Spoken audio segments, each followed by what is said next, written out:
ਕੰਮ ਪੁਖਤਾ ਕਰਦਾ ਵੀ ਆ ਵਿੱਚ ਆਲੂ ਸਿੱਟੀ ਜਾ ਰਹੇ ਆ। ਦੇਖੋ ਆ ਦੇਖੋ, ਓਏ ਪਾਗਲ ਆਲੂ ਕੱਟ ਕੇ ਸਿੱਟਦਾ।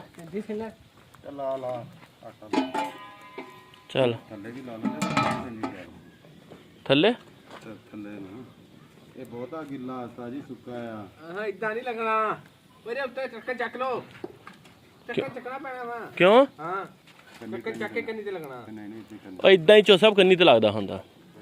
ਹਾਂਜੀ ਅੱਖ ਵਿੱਚ ਚੱਕ ਫੋਟੋ ਤੇ ਆ ਅੱਛੀ ਨਾਲ ਪਰ ਨਹੀਂ ਲੱਗਦਾ ਹੁੰਦਾ ਤਾਂ ਲੱਗਦਾ ਟੱਕਾ ਉੱਤੇ ਚਮੜ ਜਾਣਾ ਉਹਦੇ ਕੰਨੀ ਦੇ ਉੱਤੇ ਲਾ ਕੇ ਉੱਤੇ ਟੱਕਾ ਰੱਖ ਛੇਣੀ ਥੋੜੀ ਨਾ ਪੱਟ ਲਵਾਂਗੇ। ਇਹ ਥੱਲੇ ਲੋੜਾ ਪੈਣਾ ਵਾ। ਓਏ ਪਤਲਾ ਜੋ ਕਰ ਲਿਆ ਆਟਾ ਹੁੰਦਾ ਸਿਰ ਮੈਂ ਆਣਾ ਯਾਰ ਚਾਚਾ ਮੈਂ ਪੈ ਦਰਮਿਆਨੇ ਸੀ। ਤਾਂ ਲਾ ਇਹਦੇ ਥੱਲੇ ਤਲਾ ਯਾਰ ਇੱਥੇ ਰੱਖ ਕੇ ਮੰਜੇ ਤੇ ਲਾ ਲਾ। ਅੱਛਾ ਉਹਦੇ ਉੱਤੇ ਤੂੰ ਕਹਿੰਦਾ? ਅੱਛਾ ਹੋਰ ਲੈ ਜਲਦੀ ਕਰਿਓ ਚੱਲ ਇੱਦੀ ਲੈ ਜਾ ਫਿਰ ਤਾਂ ਅੱਗ ਇਹਦਾ ਥੱਲੇ ਕੀ ਕੋਈ ਨਹੀਂ ਆ। ਮੰਜੇ ਤੇ ਨਾ ਤੂੰ ਕਰ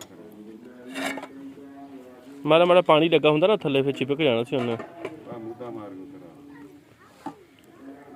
ਭਾਵੇਂ ਚੱਲ ਉਹਦੇ ਹੋਰ ਡਿੱਗ ਪਵੇ। ਨਹੀਂ ਹੋਣਾ ਮੁੜ ਕੇ ਜਿਹੜੀ ਸ਼ੀਟ ਦੇ ਪੈਸੇ ਮੁੱਕੇ ਨਾ ਸਾਨੂੰ ਬਾਹਰ ਆ ਸਾਰੇ ਕਮਰੇ ਦੇ ਅਲਮਾਰੀਆਂ ਬਣਾਈਆਂ। ਸ਼ੀਟ ਕਿਚਨ ਬੜਾ ਜ਼ਬਰਦਸਤ ਬਣਾਇਆ। 3000 ਸ਼ੀਟ ਮੁੱਕੀ ਸੀ ਉਹਨਾਂ 7 ਸ਼ੀਟਾਂ ਲਾਈਆਂ, ਅਲਮਾਰੀਆਂ ਵੀ ਸਾਰੀਆਂ ਕੀਤੀਆਂ।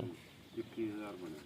ਚੱਲ ਲੈ ਚੱਲ ਪਾਣੀ ਦਾ ਪਰ ਚੀਜ਼ ਬੰਬ ਬਣਾ ਕੇ ਦੇਖ ਕਿਤੇ ਪਾਣੀ ਰੱਖ ਕਿਚਨ ਤੇ ਡਿਗਣਾ ਤਾਂ ਨਹੀਂ ਨਾ ਇਹ। ਨਹੀਂ ਨਹੀਂ ਉੱਤੇ ਰੱਖ ਰਹਾ ਚੱਲ ਚੱਲ ਰੱਖਦੇ ਚੋਸਬ। ਬਰਾਬਰ ਨਹੀਂ ਰੱਖਿਆ ਤੂੰ। ਖਿੱਚ ਲੱਗ ਬਰਾਬਰ ਆ। ਕਿੱਥੋਂ ਬਰਾਬਰ ਆ? ਹੁਣ ਬਰਾਬਰ ਆ। ਤੇ ਭੈਣੇ ਜਦੋਂ ਨਹੀਂ ਕਰਦਾ ਫਿਰ ਕਰਨਾ ਹੀ ਨਹੀਂ। ਇਦਾਂ ਲੱਕੜਾਂ ਥੋੜੀਆਂ ਬਾਲਣੀਆਂ ਪੈਣੀਆਂ, ਨਹੀਂ ਤਾਂ ਉਹਦਾ ਖੱਪ ਜਾਣਾ ਸੀ। ਤੁਸੀਂ ਬਾਗ ਅੱਗ ਬੁਝਣੀ ਸਾਡੀ।